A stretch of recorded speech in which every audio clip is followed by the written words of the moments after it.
Bonjour à tous et bienvenue dans ce nouvel épisode de Mine Altblocks. Mon nom est LeB et aujourd'hui nous allons parler de l'achat de crypto à l'aide de cartes de débit ou de crédit. Nous sommes ici sur le site de techcrunch.com et cet article d'il y a quelques heures nous dit Visa and Mastercard make it harder to buy Bitcoin and other cryptocurrencies.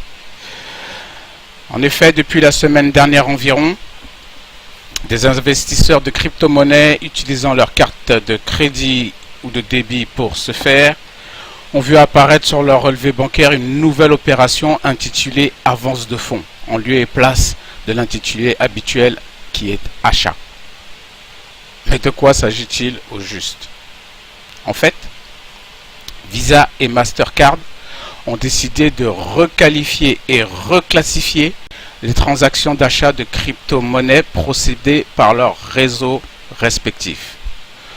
Aujourd'hui, lorsque vous voulez acheter des cryptos sur un change, le moyen le plus rapide est de le faire via votre carte de crédit ou de débit ou encore de transférer un montant sur votre compte, sur ce change, afin de pouvoir avoir des fonds disponibles à cet effet.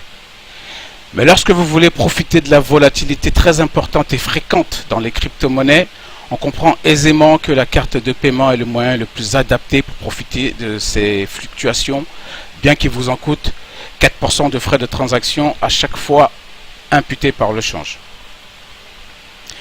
Mais comme nous le disions tout à l'heure, la reclassification de ce type de transaction par Visa et Mastercard leur permet désormais de vous imputer une seconde fois de 5% de frais de transaction, cette fois, en plus de celles déjà prises par le change, ce qui nous porte environ à 10% de frais.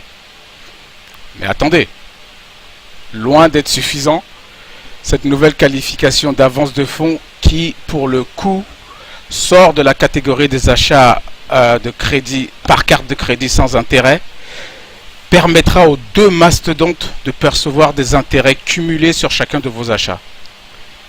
Accrochez-vous, 26% pour ce seul frais. Un truc de malade.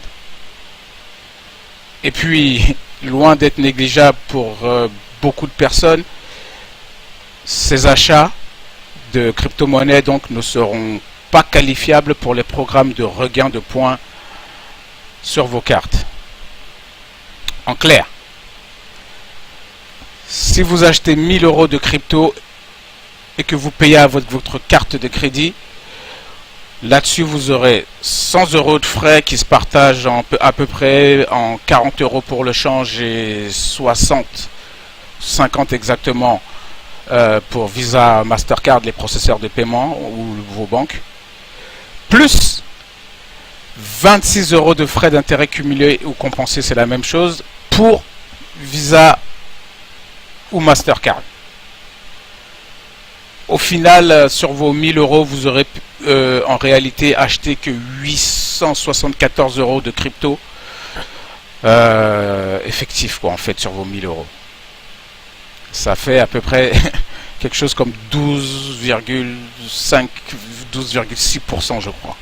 Autant dire que acheter des cryptos avec votre carte de débit de crédit, c'est mort, quoi.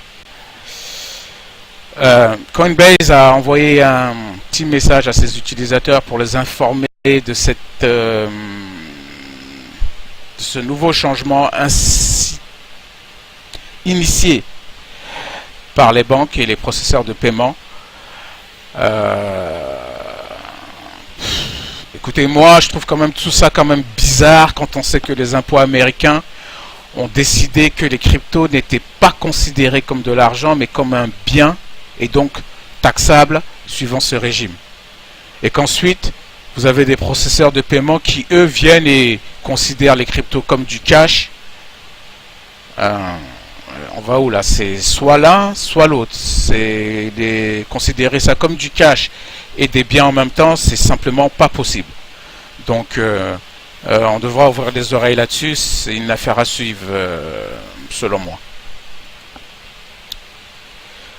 Comprenez que par cette action, les banques et les processeurs sentant le vent tourner pour leur business, elles n'ont rien trouvé de mieux que cette méthode pour pouvoir récupérer un peu une partie du butin d'échange de crypto et puis par là même ralentir cette ruée là de leurs clients vers cette nouvelle monnaie où ils y gagnent rien en fait sur toute la ligne. Je suis comme vous, je suis de votre avis, c'est carrément chiant, c'est laisse tomber quoi. Je vous l'accorde, mais ça ne sera que du court terme, les gars, parce que vous pouvez être assuré que des solutions viendront reconsidérer cette suprématie dans quelques temps. On va pas laisser des choses se faire telles quelles. C'est sûr qu'on va avoir des solutions qui vont venir à nous pour changer cette escroquerie, disons-le clairement. Ok? Donc voilà, c'était pour vous informer de cette information qui a son poids. Et donc vous devez quand même reconsidérer avec prudence quand vous devez acheter des cryptos avec votre carte de débit ou de crédit. Mon nom est le B pour la chaîne Mine Altblocks et on se retrouve bien sûr au prochain épisode. Ciao, bye bye.